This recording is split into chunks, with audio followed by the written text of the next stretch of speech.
Assalamualaikum warahmatullahi wabarakatuh. Halo, welcome back to my YouTube channel.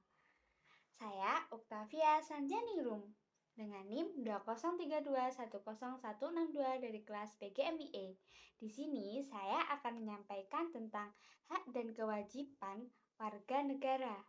Apa sih itu? Kalian belum tahu ya? Yuk disimak videonya. Halo adik-adik kelas 4. Nah, pada pembelajaran PKN kali ini kita akan membahas materi tentang hak dan kewajiban warga negara. Apa sih itu? Kalian tahu nggak apa itu hak dan kewajiban warga negara? Nah, sebelum kita masuk lebih dalam, kita pelajari dulu ya apa itu hak, apa itu kewajiban. Sebelumnya kita belajar dulu ke hak. Apa sih itu hak? Ada yang tahu?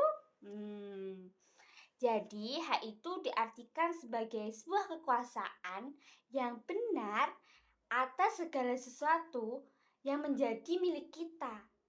Jadi itu dikatakan hak, segala sesuatu yang benar dan dikatakan menjadi milik kita.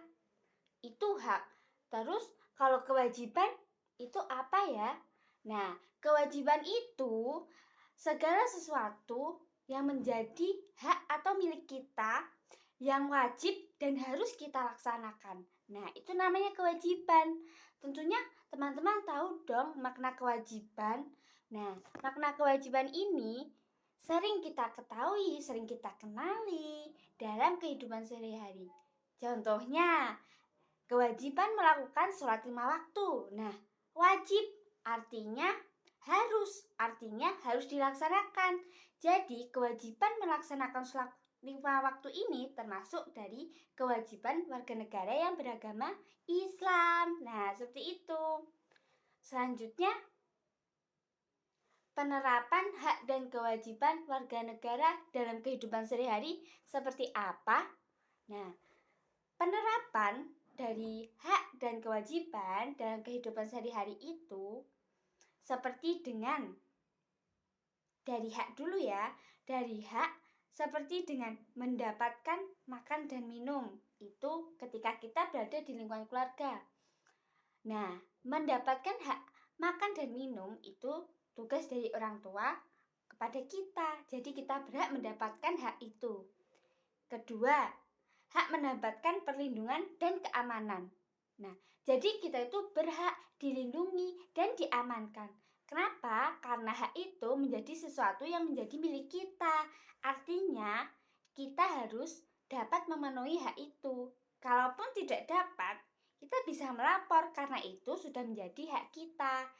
Nah, sebagai orang tua, itu akan memenuhi dari hak kita.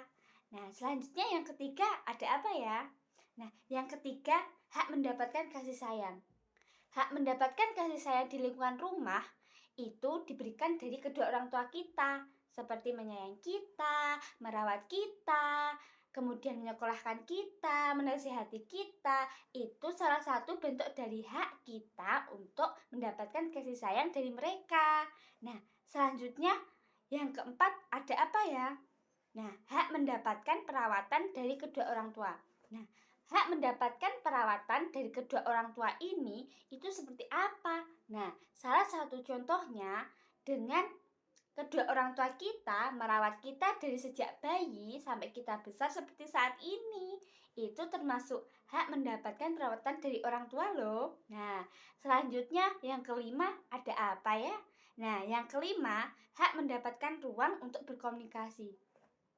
Hak mendapatkan ruang untuk berkomunikasi itu seperti apa? Hak mendapatkan ruang berkomunikasi itu artinya orang tua memberikan kebebasan kita untuk menjalin komunikasi dengan teman-teman kita, tidak memberi celah kita untuk berkomunikasi dan untuk berdiskusi dan saling belajar dengan teman lainnya. Kita nggak dikurung, artinya seperti itu. Jadi itu hak kita. Nah, selanjutnya kewajiban di lingkungan rumah itu seperti apa? Nah, kewajiban yang di lingkungan rumah itu yang pertama ada kewajiban membersihkan rumah. Nah, tentunya teman-teman tahu dong apa itu kewajiban membersihkan rumah. Nah, kewajiban membersihkan rumah itu kewajiban yang harus dilaksanakan kita sebagai anak membersihkan rumah. Nah, membersihkan rumah itu bisa dengan hal kecil seperti membersihkan tempat tidur kita, kemudian membersihkan tempat belajar kita, membersihkan baju, membersihkan buku. Nah, seperti itu. Jadi, membersihkan rumah itu termasuk kewajiban kita. Jadi, nggak boleh bergantung pada orang lain ya. Nah, selanjutnya yang kedua, ada apa? Salah. Kewajiban membantu orang tua. Kewajiban membantu orang tua itu seperti apa? Nah, kewajiban membantu orang tua itu seperti dengan membantu ibu saat ibu memasak. Itu sudah kewajiban kita. Nah, kemudian membantu ibu membersihkan rumah itu juga kewajiban kita loh. Selain masuk dalam kewajiban membersihkan rumah, juga masuk dalam kewajiban membantu kedua orang tua. Selanjutnya, yang ketiga ada kewajiban apa? Nah, yang ketiga ada kewajiban taat pada orang tua.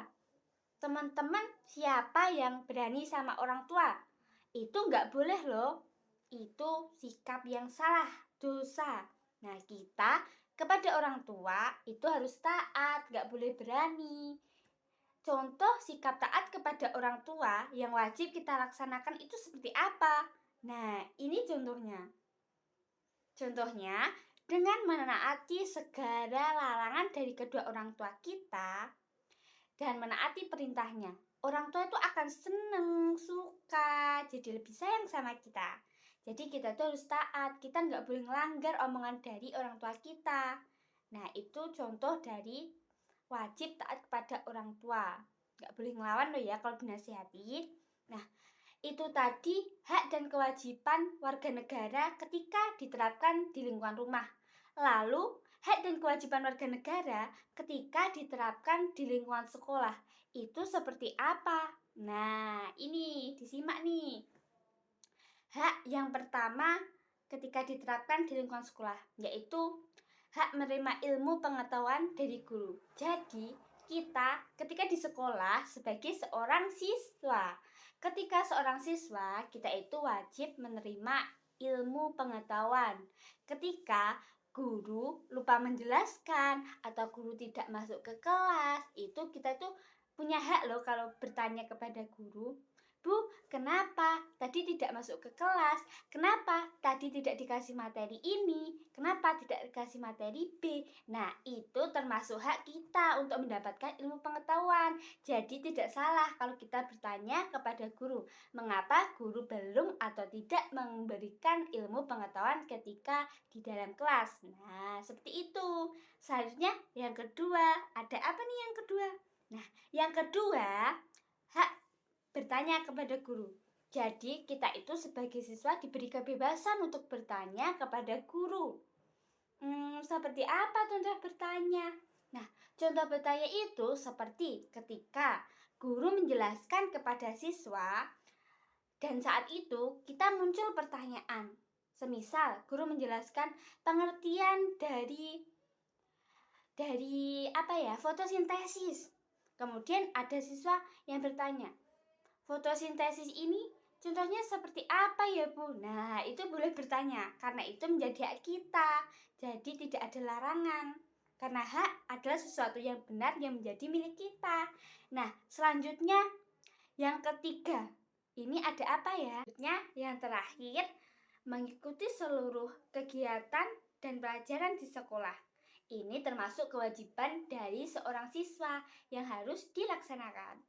Nah, itu tadi penjelasan tentang hak dan kewajiban warga negara ketika diterapkan di lingkungan rumah dan lingkungan sekolah. Semoga teman-teman dapat paham ya dari penjelasan video ini. Sekian yang dapat saya sampaikan, kurang lebihnya mohon maaf. Wassalamualaikum warahmatullahi wabarakatuh. Bye bye, see you. Sampai ketemu.